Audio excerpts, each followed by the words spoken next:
ಎಲ್ಲರಿಗೂ ನಮಸ್ತೆ. ಇವತ್ತು ಹೊಸ ಒಂದು ನೋಟಿಫಿಕೇಷನ್ನು ಔಟ್ ಆಗಿದೆ.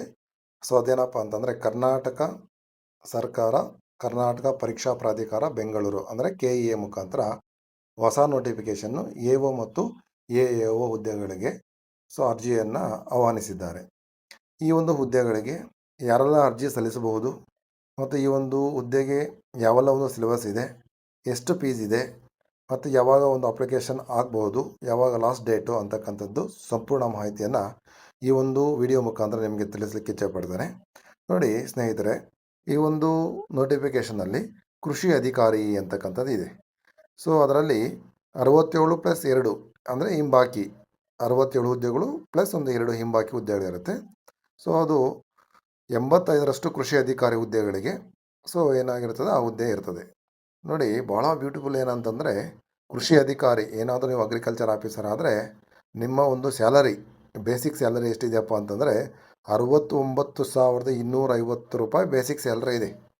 ಭಾಳ ಅದ್ಭುತವಾಗಿರ್ತಕ್ಕಂಥ ಒಂದು ಸ್ಯಾಲ್ರಿ. ಮತ್ತು ಇದು ಕ್ಲಾಸ್ ಬಿ ಹುದ್ದೆ ಅಂದ್ರೂ ಪರವಾಗಿಲ್ಲ ಇದು.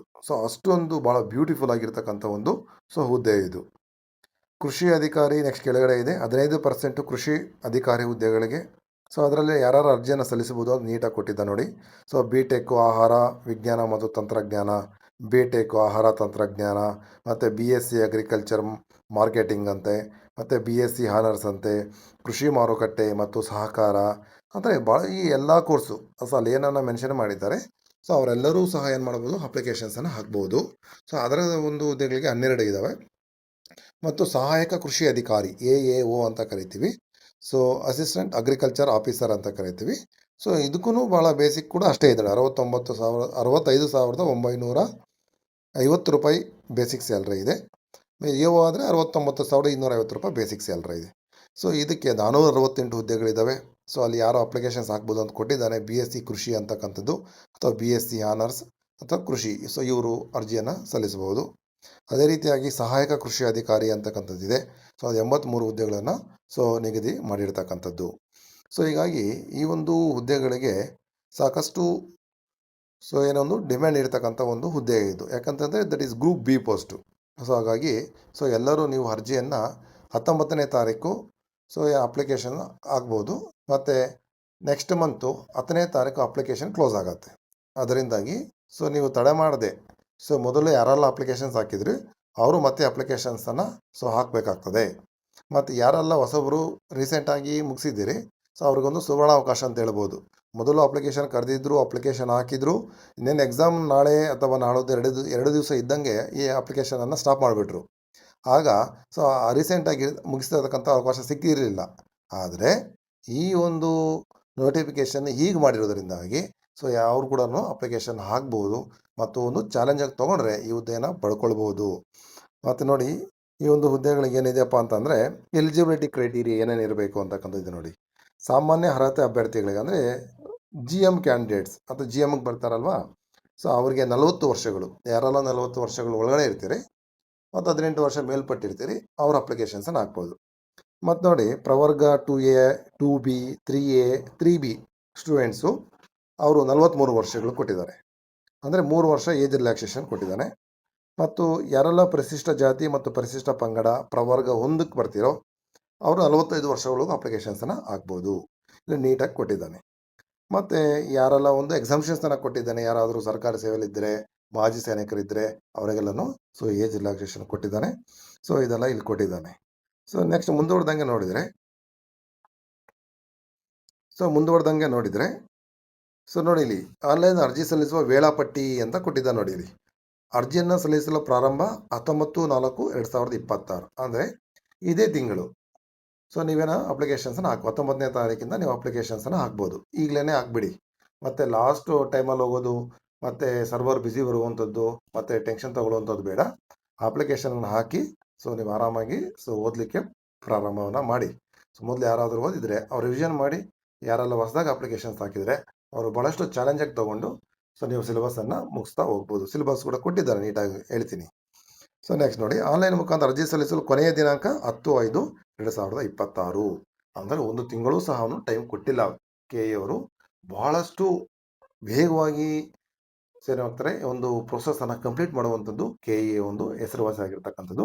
ಹಾಗಾಗಿ ಸೊ ಇದಕ್ಕೆ ಸುಮಾರು ನಿಯರ್ಲಿ ಒಂದು 20 ಡೇಸ್ ಅಷ್ಟೇ ಕೊಟ್ಟಿದ್ದಾರೆ. ಸೊ ಅದಾದಮೇಲೆ ಸೊ ನಿಮಗೆ ಅಷ್ಟೇ ವೇಗದಲ್ಲಿ ರಿಸಲ್ಟ್ಸ್ ಕೂಡ ಕೊಡ್ತಾರೆ ಮತ್ತು ಅಷ್ಟೇ ವೇಗದಲ್ಲಿ ನಿಮಗೆ ಅಪಾಯಿಂಟ್ಮೆಂಟ್ ಆರ್ಡರ್ ಕೂಡ ಸಿಗ್ತದೆ. ಅದರಿಂದಾಗಿ ಸೊ ನೀವು ಓದಿನ ಕಡೆಗೆ ಹೆಚ್ಚಿನ ಗಮನ ಕೊಟ್ಟರೆ ಸೊ ನೀವು ವಿತಿನ್ 3 ಮಂತ್ ಆರ್ 4 ಮಂತ್ ಒಳಗಡೆ ಸೊ ನೀವೇನು ಮಾಡ್ಬೋದು, ನಿಮ್ಮ ಒಂದು ಕನಸಿನ ಹುದ್ದೆಯನ್ನು ಪಡೆದುಕೊಳ್ಳಬಹುದು. ಸೊ ನೆಕ್ಸ್ಟ್ ನೋಡಿ ಇಲ್ಲಿ, ಸೊ ಇಲ್ಲಿ ಪರೀಕ್ಷಾ ದಿನಾಂಕ ನೋಡಿ, ಮತ್ತೆ ಈ ಒಂದು ವಿಶೇಷ ಏನಪ್ಪ ಅಂತಂದರೆ ಯಾವಾಗ ಎಕ್ಸಾಮ್ ಇರುತ್ತೆ, ಸೊ ಮತ್ತೆ ಅಪ್ಲಿಕೇಶನ್ಸ್ ಯಾವಾಗ ಆಗ್ಬೋದು ಎಲ್ಲವೂ ಒಂದೇ ನೋಟಿಫಿಕೇಶನ್ಗೆ ಕೊಟ್ಬಿಡ್ತಾರೆ. ಕಡ್ಡಾಯ ಕನ್ನಡ ಪರೀಕ್ಷೆ ಅಂತಕ್ಕಂಥದ್ದು ಸೊ 6ನೇ ತಾರೀಕು 6ನೇ ತಿಂಗಳು 2026 ಮಧ್ಯಾಹ್ನ 3 ಗಂಟೆಯಿಂದ 5 ಗಂಟೆವರೆಗೂ ಇರ್ತಾರೆ. ಮುಂದೆ ಯಾವುದಾದ್ರೂ ನೀವು ಕಡ್ಡಾಯ ಕನ್ನಡ ಪರೀಕ್ಷೆ ಪಾಸ್ ಆಗಿದ್ದರೆ ಇದು ಬರೆಯುವಂಥ ಅವಶ್ಯಕತೆ ಇರುವುದಿಲ್ಲ. ಇಲ್ಲ ಅಂತಂದರೆ ಸೊ ಯಾರು SSLCಯಲ್ಲಿ ಪ್ರಥಮ ಒಂದು ಸಬ್ಜೆಕ್ಟನ್ನು ತೊಗೊಂಡಿದ್ರೆ ಸೊ ಅವರು ಕೂಡ ಏನು ಬರೆಯೋಂಗಿಲ್ಲ. ಮತ್ತು ಯಾರು ಇದನ್ನು ದ್ವಿತೀಯ ಒಂದು ಭಾಷೆಯಾಗಿ ತೊಗೊಂಡಿರ್ತೀರಿ ಅವರು ಬರೀಬೇಕಾಗ್ತದೆ. ಹಾಗಾಗಿ ಸೊ ಯಾರೆಲ್ಲ ಹಿಂದೆ ಪಾಸ್ ಮಾಡಿರ್ತೀರಿ ಸೊ ಅವರಿಗೆ ಒಂದು ಎಕ್ಸಾಮ್ಷನ್ ಇದೆ, ಕಡ್ಡಾಯ ಕನ್ನಡ ಬರೆಯೋಂಗಿಲ್ಲ. ನೆಕ್ಸ್ಟ್ ಪತ್ರಿಕೆ 1 7ನೇ ತಾರೀಕಿದೆ, 10:30ಯಿಂದ 12:30ವರೆಗೂ ಪತ್ರಿಕೆ ಹೊಂದಿರ್ತದೆ. ಸೊ ಪತ್ರಿಕೆ 1 ಕಂಪ್ಲೀಟ್ಲಿ GK ಇರ್ತದೆ. ಮತ್ತು ಪತ್ರಿಕೆ 2 ಇದೆ, ಸೊ ಅದು ಮಧ್ಯಾಹ್ನ 2:30ಯಿಂದ 4:30 ಅಂದರೆ ಅವತ್ತೇ ಇರತ್ತೆ. ಮಾರ್ನಿಂಗು GK ಇರುತ್ತೆ, ಆಫ್ಟರ್ನೂನ್ ನಿಮಗೆ ಸ್ಪೆಸಿಫಿಕ್ ಪೇಪರ್ ಇರುತ್ತೆ. ಸೊ ಎರಡಕ್ಕೂ ಏನಾಗುತ್ತೆ ಅಂದರೆ 2 ಅವರ್ ಟೈಮಿಂಗ್ಸನ್ನು ಕೊಟ್ಟಿರ್ತಾನೆ. ಮತ್ತು ನೋಡಿ ಇಲ್ಲಿ ಕಾಯಂ ಪೂರ್ವಾವಧಿ ಮತ್ತು ವೇತನ ಶ್ರೇಣಿ ಕೂಡ ಕೊಟ್ಟಿದ್ದಾರೆ ಅವರು. ಸೊ ನೋಡಿ, ನೇರ ನೇಮಕಾತಿ ಮೂಲಕ ಆಯ್ಕೆಗೊಂಡ ಅಭ್ಯರ್ಥಿಗಳು 2 ವರ್ಷ ಕಾಯಂ ಪೂರ್ವಾವಧಿಯಲ್ಲಿ ಇರುತ್ತಾರೆ. ಅಂತಂದರೆ 2 ವರ್ಷ ನಿಮಗೆ ಪ್ರೊಬೇಷನರಿ ಪೀರಿಯಡ್ ಅಂತ ಇರ್ತದೆ. 2 ವರ್ಷ ಆದಮೇಲೆ ನೀವು ಕಾಯಂ ಆಗ್ತೀರಿ. 2 ವರ್ಷಕ್ಕೆ ಮುಂಚಿತವಾಗಿ ನೀವೇನು ಮಾಡ್ತೀರಿ, ತರಬೇತಿ ಅವಧಿಯಲ್ಲಿ ಇರ್ತೀರಿ. ಸೊ ಈ ಒಂದು ಅವಧಿಯನ್ನು ಇಲ್ಲಿ ಭಾಳಷ್ಟು ಶಿಸ್ತಾಗಿ ನೀವು ಡ್ಯೂಟಿ ಮಾಡಬೇಕಾಗ್ತದೆ. ಸೊ ಏನೋ ಒಂದು ಸರ್ಕಾರದ ವಿರುದ್ಧವಾಗಿ ಅಥವಾ ಸರ್ಕಾರದ ನಿಯಮಾವಳಿಗಳಿಗೆ ವಿರುದ್ಧವಾಗಿ ಸೊ ನೀವೇನೋ ಮಾಡೋಂಗಿರೋದಿಲ್ಲ. ನಿಮ್ಮ ಅಬ್ಸರ್ವೇಷನ್ ಇಟ್ಟಿರ್ತಾರೆ. 2 ವರ್ಷಗಳಾದ ನಂತರ ಸೊ ನಿಮ್ಮನ್ನು ಕಾಯಮಾಗಿ ಸೊ ಏನು ಮಾಡ್ತಾರೆ, ಅಪಾಯಿಂಟನ್ನು ಮಾಡ್ಕೊತಾರೆ. ನೋಡಿ, ವೇತನ ಶ್ರೇಣಿ ಸೊ ಏನಾಗಿರ್ತದೆ, ನಿಮಗೆ 69,250 ರೂಪಾಯಿ ಬೇಸಿಕ್ ಸ್ಟಾರ್ಟ್ ಆಗ್ತದೆ. ಒಂದು ಇನ್ಕ್ರಿಮೆಂಟ್ ಬಂದು 1,650 ರೂಪಾಯಿ ಇದೆ. ಭಾಳಷ್ಟು ಒಳ್ಳೆ ಸ್ಯಾಲ್ರಿ ಇದೆ. ಕಷ್ಟಪಟ್ಟು ಓದಿ, ಸೊ ದೇವರು ಒಳ್ಳೇದು ಮಾಡ್ತಾನೆ. ನಿಮ್ಮ ಹಾರ್ಡ್ ವರ್ಕು ನಿಮ್ಮನ್ನು ಕೈ ಹಿಡಿತದೆ. ನೆಕ್ಸ್ಟು ಮತ್ತು ನಿಮಗೆ ಪೆನ್ಷನ್ ಕೂಡ ಬರ್ತದೆ ನೋಡಿ. ಸೊ ಪೆನ್ಷನ್ ಕೂಡ ಕೊಟ್ಟಿದ್ದಾನೆ ಇಲ್ಲಿ. ಸರ್ಕಾರಿ ಆದೇಶ ಸಂಖ್ಯೆ ಸೊ ಅದು FD 4 PET 2005 ಸೊ ಇದನ್ನು ಕೊಟ್ಟಿದ್ದಾನೆ. ಸೊ ನಿಮಗೆ PF ಕೂಡ ನಿಮಗೆ ಬರ್ತದೆ. ಮತ್ತು ಅಪ್ಲಿಕೇಶನ್ ಹಾಕಲಿಕ್ಕೆ ಸೊ ಎಷ್ಟು ಫೀಸನ್ನು ತುಂಬಬೇಕು ನೀವು ಅಂತಂದರೆ, ಸೊ ಯಾರೆಲ್ಲ GM ಕ್ಯಾಂಡಿಡೇಟ್ಸ್ ಆಗಿರ್ತೀರಿ, 2A ಆಗಿರ್ಬೋದು, 2B ಆಗಿರ್ಬೋದು, 3A ಆಗಿರ್ಬೋದು, 3B ಆಗಿರ್ಬೋದು, ಸೊ ಇವರಿಗೆ 750 ರೂಪಾಯಿ ಫೀಸ್ ಕಟ್ಟಬೇಕಾಗ್ತದೆ. ನೆಕ್ಸ್ಟು ಪರಿಶಿಷ್ಟ ಜಾತಿ ಮತ್ತು ಪರಿಶಿಷ್ಟ ಪಂಗಡ ಪ್ರವರ್ಗ 1 ಮಾಜಿ ಸೈನಿಕ ತೃತೀಯ ಲಿಂಗದ ಅಭ್ಯರ್ಥಿಗಳು ಇವರೆಲ್ಲ 500 ರೂಪಾಯಿ ಫೀಸ್ ತುಂಬಬೇಕಾಗ್ತದೆ. ಮತ್ತು ವಿಶೇಷ ಚೇತನ ಅಭ್ಯರ್ಥಿಗಳಿಗೆ ಸೊ 250 ರೂಪಾಯಿ ಇರ್ತದೆ. ಅಂದರೆ ವಿಶೇಷ ಚೇತನ ಅಂತಂದರೆ ಹ್ಯಾಂಡಿಕ್ಯಾಪ್ ಸ್ಟೂಡೆಂಟ್ಸ್ ಇರ್ತಾರೆ. ಮತ್ತು ಇಲ್ಲಿ ಒಂದು ನೋಟ್ ಕೊಟ್ಟಿದ್ದಾರೆ ನೋಡಿ, ಪಾವತಿಸಿದ ಶುಲ್ಕವನ್ನು ಯಾವುದೇ ಕಾರಣಕ್ಕೂ ಏನು ಮಾಡೋದಿಲ್ಲ, ಹಿಂದಿರುಗಿಸುವುದಿಲ್ಲ. ಅಂದರೆ ಒಮ್ಮೆ ನೀವೇನಾದರೂ ಫೀಸನ್ನು ಪೇ ಮಾಡಿದರೆ ಅದು ಯಾವುದೇ ಕಾರಣಕ್ಕೂ ಆ ಫೀಸು ನಿಮಗೆ ಕೊಡಲಿಕ್ಕೆ ಬರೋದಿಲ್ಲ ಅಂತ ಹೇಳ್ತಾ ಇದ್ದಾರೆ. ಮುಂದುವರೆದಾಗ ನೋಡಿ, ಸ್ಪರ್ಧಾತ್ಮಕ ಪರೀಕ್ಷೆ ವಿಧಾನ ಹೆಂಗಿರ್ತದಪ್ಪ ಅಂತಂದರೆ ಸೊ ಎಲ್ಲ ನಿಮಗೆ ಆಫ್ಲೈನ್ ಮೋಡಲ್ಲಿ ಇರ್ತದೆ. ಅಂದರೆ OMR ಶೀಟನ್ನು ಕೊಡ್ತಾರೆ. ಆ OMR ಶೀಟನ್ನು ನೀವು ಫಿಲ್ ಮಾಡಬೇಕಾಗ್ತದೆ. ಯಾವುದೇ ರೀತಿ CBT ಇರುವುದಿಲ್ಲ, ಅಂತಂದರೆ ಕಂಪ್ಯೂಟರ್ ಬೇಸ್ಡ್ ಟೆಸ್ಟ್ ಇರೋದಿಲ್ಲ. OMRಲ್ಲಿ ನೀವೇನು ಮಾಡಬೇಕಾಗ್ತದೆ, ಸೊ ಅದನ್ನು ತಿದ್ದಬೇಕಾಗ್ತದೆ. ಮತ್ತು ಕನ್ನಡ ಭಾಷಾ ಪರೀಕ್ಷೆ ಕೂಡ ಇರ್ತದೆ. ಮತ್ತು ಯಾವುದೇ ಕಾರಣಕ್ಕೂ ನೀವು ಏನೋ ನಿಮ್ಮ ಒಂದು ಹಾಲ್ ಟಿಕೆಟ್ನಲ್ಲಿ ಸೆಂಟರ್ ಬಂದಿರುತ್ತೆ, ಅದೇ ಸೆಂಟರ್ನಲ್ಲಿ ಎಕ್ಸಾಮ್ ಬರೀಬೇಕಾದ್ರೆ ನೀವು ಚೇಂಜಸ್ ಮಾಡೋಂಗೆ ಇರುವುದಿಲ್ಲ. ನಂತರ ನೋಡಿ, ಫಸ್ಟ್ ಪೇಪರ್ ಅಂದರೆ GK ಪೇಪರು. ಸೊ ಏನು 7ನೇ ತಾರೀಕು 10:30ಯಿಂದ 12:00ವರೆಗೆ ನಡೀತದೋ ಅದರಲ್ಲಿ ಸ್ಪೆಸಿಫಿಕ್ಕಾಗಿ ಕೊಟ್ಟಿದ್ದಾನೆ. ಪ್ರಚಲಿತ ವಿದ್ಯಮಾನಗಳು ಅಂದರೆ ಕರೆಂಟ್ ಅಫೇರ್ಸ್, ಮತ್ತು ಸಾಮಾನ್ಯ ವಿಜ್ಞಾನ, ಕರ್ನಾಟಕ ಇತಿಹಾಸ, ಭೂಗೋಳಶಾಸ್ತ್ರ, ಭಾರತದ ಇತಿಹಾಸ, ಸಮಾಜ ವಿಜ್ಞಾನ, ಸಾರ್ವಜನಿಕ ಆಡಳಿತ ಪಬ್ಲಿಕ್ ಅಡ್ಮಿನಿಸ್ಟ್ರೇಷನ್, ಗ್ರಾಮೀಣ ಅಭಿವೃದ್ಧಿ ರೂರಲ್ ಡೆವಲಪ್ಮೆಂಟ್, ವಿಜ್ಞಾನ ಮತ್ತು ತಂತ್ರಜ್ಞಾನ, ಭಾರತದ ಅರ್ಥವ್ಯವಸ್ಥೆ ಅಂದರೆ ಎಕನಾಮಿಕ್ಸ್, ಅಂತಾರಾಷ್ಟ್ರೀಯ ಸಂಬಂಧಗಳು ಇಂಟರ್ನ್ಯಾಷನಲ್ ರಿಲೇಷನ್ಶಿಪ್ಸ್, ನೆಕ್ಸ್ಟು ತಾರ್ಕಿಕ ಆಲೋಚನೆಗಳು ಅಂತಂದರೆ ಸೊ ಮೆಂಟಲ್ ಎಬಿಲಿಟಿ, ಮತ್ತು ದೈನಂದಿನ ಗ್ರಹಿಕ ವಿಷಯಗಳು ಮತ್ತು ನಿಗದಿಪಡಿಸಲಾದ ಅರ್ಹತಾ ಪರೀಕ್ಷೆಯಲ್ಲಿ ಉತ್ತೀರ್ಣರಾಗಿರೋ ವ್ಯಕ್ತಿಯಿಂದ ನಿರೀಕ್ಷಿಸಬಹುದಾದ ಒಂದು ಪ್ರಾಯೋಗಿಕ ಜ್ಞಾನ ಅಂದರೆ ಸಾಮಾನ್ಯ ಜ್ಞಾನ. ಸೊ ಇಷ್ಟು ಜಿ ಕೆ ಅಂದರೆ ಫಸ್ಟ್ ಪೇಪರ್ 1ಕ್ಕೆ ಬರ್ತದೆ. ಆದರೆ ಎಷ್ಟು ಮಾರ್ಕ್ಸ್ ಇರ್ತದಪ್ಪ ಅಂತಂದರೆ 300 ಮಾರ್ಕ್ಸ್ ಇರ್ತದೆ. ಒಂದು ಕ್ವಶನ್ಗೆ 3 ಮಾರ್ಕ್ಸ್ ಇರ್ತದೆ. ಒಟ್ಟಾರೆ 100 ಕ್ವಶನ್ಸ್ ಇರ್ತದೆ. 100 ಕ್ವಶನ್ಗೆ ಟೋಟಲ್ 300 ಮಾರ್ಕ್ಸ್ ಬರ್ತದೆ. ಎಷ್ಟು ಸಮಯದಲ್ಲಿ ನೀವು ಉತ್ತರಿಸಬೇಕು? 2 ಗಂಟೆ ಸಮಯದಲ್ಲಿ ಉತ್ತರಿಸಬೇಕಾಗ್ತದೆ. ಮತ್ತು ಇದಕ್ಕೆ ನೆಗೆಟಿವ್ ಮಾರ್ಕ್ಸ್ ಇರ್ತದೆ. ನೆಗೆಟಿವ್ ಮಾರ್ಕ್ಸು ಇರ್ತದೆ. ಮತ್ತು ನಿಮಗೆ ಗೊತ್ತಿಲ್ಲಾರ್ದಿರ್ತಕ್ಕಂಥ ಕ್ವಶನ್ ಇದ್ದರೆ ನೀವು 5ನೇ ಆಪ್ಷನನ್ನು ಕಡ್ಡಾಯವಾಗಿ ಏನು ಮಾಡಬೇಕು? ಶೇಡ್ ಮಾಡಲೇಬೇಕು. ಒಂದು ವೇಳೆ ನೀವು ಶೇಡ್ ಮಾಡಲಿಲ್ಲ ಅಂತಂದರೆ ಅದಕ್ಕೂ ಏನು ಮಾಡ್ತೀವಿ? ನೆಗೆಟಿವ್ ಮಾರ್ಕ್ಸನ್ನು ತೆಗೆಯಲಾಗುತ್ತದೆ. ಅದರಿಂದ ವಿದ್ಯಾರ್ಥಿಗಳು ಭಾಳ ಕೇರ್ಫುಲ್ಲಾಗಿ ಏನು ಮಾಡಬೇಕು? ನೀವು 5ನೇ ಆಪ್ಷನನ್ನು ಕೂಡ ತುಂಬ ಬರಬೇಕು ಎಕ್ಸಾಮ್ನಿಂದ. ಅದಕ್ಕೆ ಹೆಚ್ಚುವರಾಗಿ ನಿಮಗೆ 5 ನಿಮಿಷ ಸಮಯವನ್ನು ಕೂಡ ಕೆ ಎ ಅವರು ನಿಗದಿಪಡಿಸಿರ್ತಾರೆ.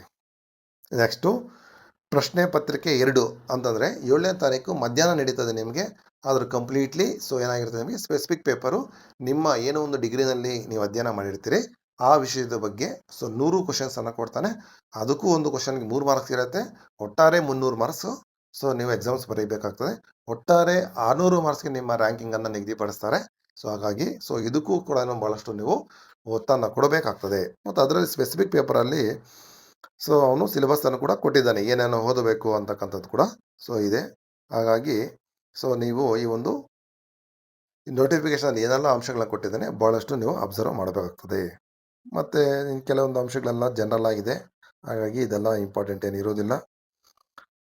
ಗ್ರಾಮೀಣ ಅಭ್ಯರ್ಥಿ ಇದ್ದರೆ ಗ್ರಾಮೀಣ ಅಭ್ಯರ್ಥಿ ಮಾಡಿಸಿ, ರೂರಲ್ಲು ಇವೆಲ್ಲನೂ ಮುಂಚೆನೇ ಮಾಡಿಸಿಟ್ಕೊಳ್ಳಿ. ಮತ್ತು ಎಕ್ಸಾಮ್ ಟೈಮಲ್ಲಿ ಟೆನ್ಷನ್ ತೊಗೊಳ್ಳುವಂಥದ್ದು ಬೇಡ. ಮತ್ತು ನಿಮಗೇನಾದರೂ ಮಾಹಿತಿ ಬೇಕು ಅಂತಂದರೆ ಅಲ್ಲೊಂದು ಟೋಲ್ ಫ್ರೀ ನಂಬರ್ ಕೊಟ್ಟಿದ್ದಾರೆ. ನೀವು ಆ ನಂಬರ್ಗೆ ಕರೆಯನ್ನು ಮಾಡಬಹುದು. ಮತ್ತು 10 ಗಂಟೆ ಮೇಲೆ ಮಾಡಬೇಕು. 6 ಗಂಟೆ ಒಳಗಡೆ ಕರೆಯನ್ನು ಮಾಡಿದರೆ ಕೆ ಇ ಅವರು ನಿಮಗೆ ಬೇಕಾದಂಥ ಮಾಹಿತಿಯನ್ನು ತಿಳಿಸ್ತಾರೆ.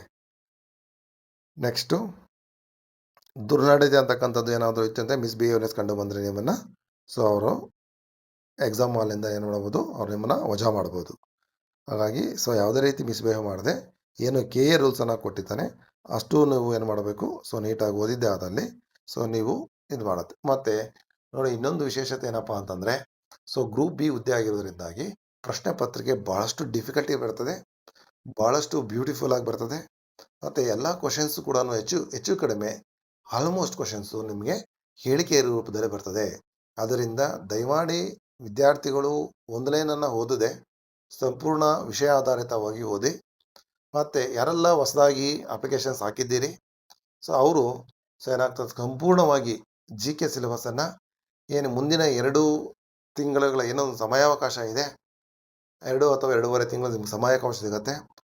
ಅಷ್ಟು ಸಮಯದ ಒಳಗಡೆ ಸಂಪೂರ್ಣವಾದಂಥ ಜಿ ಕೆಯನ್ನು ನಾವು ನಿಮಗೆ ಮುಗಿಸ್ಕೊಡ್ತೇವೆ. ಅದರಿಂದಾಗಿ ನೀವು ಏನಾಗುತ್ತದೆ, ಈ ಒಂದು ಸ್ಕ್ರೀನ್ ಮೇಲೆ ಕಾಣ್ದಂಗೆ ನಂಬರ್ಗಾದರೂ ಕರೆ ಮಾಡ್ಬೋದು. ಇಲ್ಲಾಂತಂದರೆ ನಾನು ಬೆಳಕು ಸಂಸ್ಥೆಯಲ್ಲಿ ಇವಷ್ಟು ಜಿ ಕೆ ವಿಷಯಗಳನ್ನು ಟೀಚ್ ಮಾಡ್ತಾನೆ. ಸಂಪೂರ್ಣವಾಗಿ ಇನ್ಡೆಪ್ತ್ ಸಿಲೆಬಸ್ ಮಾಡ್ತಾನೆ. 2 ವರ್ಷಗಳ 2 ತಿಂಗಳ ಕಾಲ ನಿಮಗೆ ಸತತವಾಗಿ ಜಿ ಕೆ ವಿಷಯವನ್ನು ಬೋಧನೆ ಮಾಡಲಿಕ್ಕೆ ನಾವು ರೆಡಿ ಇದ್ದೀವಿ. ಆದ್ದರಿಂದ ಹೆಚ್ಚಿನ ಸಂಖ್ಯೆಯಲ್ಲಿ ವಿದ್ಯಾರ್ಥಿಗಳು ಬಂದರೆ ಖಂಡಿತವಾಗ್ಲೂ ನಿಮ್ಮ ಜಿ ಕೆ ಏನಿದೆಯೋ, ಇವತ್ತು ಕೆ ಇ ಎ ಹೊಸ ಟ್ರೆಂಡ್ ಏನಿದೆಯೋ, ಏನೊಂದು ಸ್ಕೋರಿಂಗ್ ಏನು ಮಾಡಬೇಕು ಅಂದ್ಕೊಂಡಿದ್ರೋ ಇದೆಲ್ಲ ಮಾಡಲೇಬೇಕಂತಂದರೆ ನೀವು ಕೋಚಿಂಗನ್ನು ತೊಗೊಂಡ್ರೆ ಅಥವಾ ಒಂದು ಒಳ್ಳೆಯ ಮೆಂಟರ್ಶಿಪ್ಪನ್ನು ತೊಗೊಂಡ್ರೆ ಖಂಡಿತವಾಗ್ಲೂ ಜಿ ಕೆನಲ್ಲಿ ನೀವು ಅಂದ್ಕೊಂಡಷ್ಟಕ್ಕಿಂತನೂ ಹೆಚ್ಚಿನ ಸ್ಕೋರನ್ನು ಮಾಡ್ಬೋದು. ಮತ್ತು ವಿತಿನ್ 2-3 ಮಂತ್ಸ್ ಒಳಗಡೆ ಸಾಕಷ್ಟು ವಿಷಯಗಳನ್ನು ನಾವು ನಿಮಗೆ ಜಿ ಕೆ ಇಲ್ಲಿ ಬೋಧನೆ ಮಾಡ್ತೇವೆ. ಅದರಿಂದ ನೀವು ಬೆಳಕು ಸಂಸ್ಥೆ ಬಂದರೆ ಕೋಲಾರ ಸಂತೆ ಗೇಟು ಬಸ್ ಸ್ಟ್ಯಾಂಡ್ ಪಕ್ಕ ಸಂಗೀತ ಮೊಬೈಲ್ಸ್ ಪಕ್ಕ ಇದೆ. ಆ ಬೆಳಕು ಸಂಸ್ಥೆಯಲ್ಲಿ ಬಂದರೆ ನಿಮಗೆ ಅಲ್ಲಿ ಸಂಪೂರ್ಣವಾದಂಥ ಗೈಡೆನ್ಸ್ ಸಿಗತ್ತೆ.